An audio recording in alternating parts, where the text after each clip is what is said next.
The spark that lit the fuse. The Iran-Israel conflict erupted in late May 2025 after years of rising tensions over Tehran's expanding nuclear program and support for regional militias. But the final trigger came when Mossad agents uncovered satellite evidence that Iran had begun enriching uranium to weapons-grade levels deep inside the Fordow and Natanz facilities, despite pledges to limit enrichment under previous agreements. Israel responded with covert drone strikes inside Iran, killing several nuclear scientists. Iran retaliated with missile attacks on Tel Aviv and Haifa, claiming dozens of lives. What followed was a full-scale military escalation not seen in the region since the 2006 Lebanon War, or arguably, since the Gulf War. Crossed towards the days of fire, heavy strikes and bold sabotage. From early June, Israel launched Operation Rising Lion, a campaign of relentless aerial and cyber attacks targeting Iran's military, energy, and nuclear infrastructure.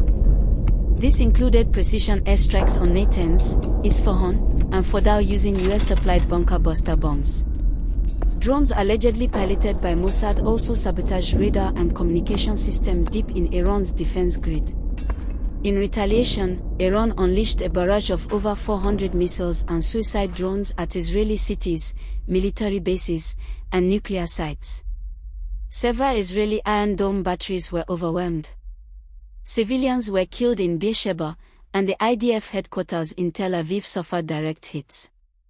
Hezbollah and Houthi forces joined the fray, attacking from Lebanon and Yemen respectively. The US responded by launching targeted strikes on Iranian airbases and nuclear sites from its fleet in the Persian Gulf. Though officially denying boots on the ground, American F-22s were seen escorting Israeli jets in multiple sorties. Fire human cost, fear, flight, and fire. By June 20th, over 600 people in Iran were confirmed dead, many of them civilians caught in the crossfire during airstrikes on suspected missile storage zones in Tehran and Shiraz. In Israel, at least 28 civilians and soldiers were killed in Iran's retaliatory attacks. Hospitals on both sides were overwhelmed. In Tehran, doctors performed surgeries by flashlight as power grids failed. In Tel Aviv, families fled underground shelters as explosions echoed overhead. Iranian authorities imposed a curfew in several cities. In Israel, military conscription was expanded, and all reservists were recalled.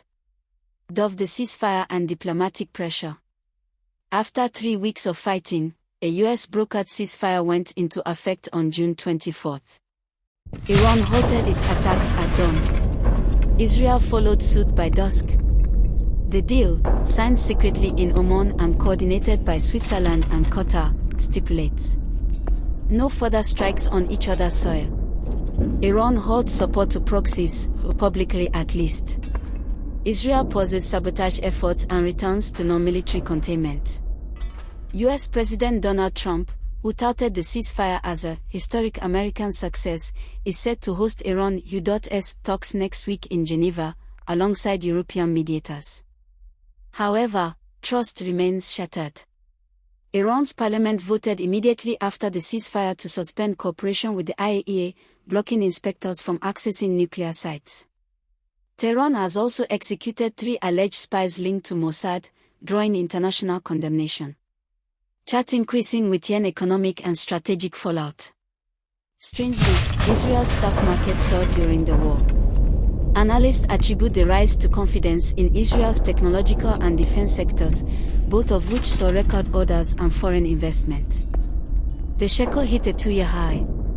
In contrast, Iran's rial collapsed. Blackouts swept cities. Oil exports dropped sharply as tankers rerouted out of fear of naval clashes in the Strait of Hormuz. Thousands of Iranians fled cities like Mashhad and Isfahan, fearing renewed conflict. Crystal ball, what lies ahead? The ceasefire holds, for now. But the war has changed everything.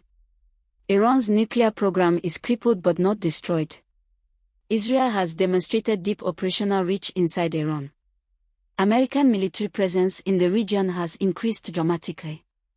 Analysts warn that if diplomacy fails, this was merely the first chapter of a longer war. Israel's prime minister called the operation a painful necessity, while Iran's supreme leader declared the war a warning that the enemies of Iran will never sleep in peace.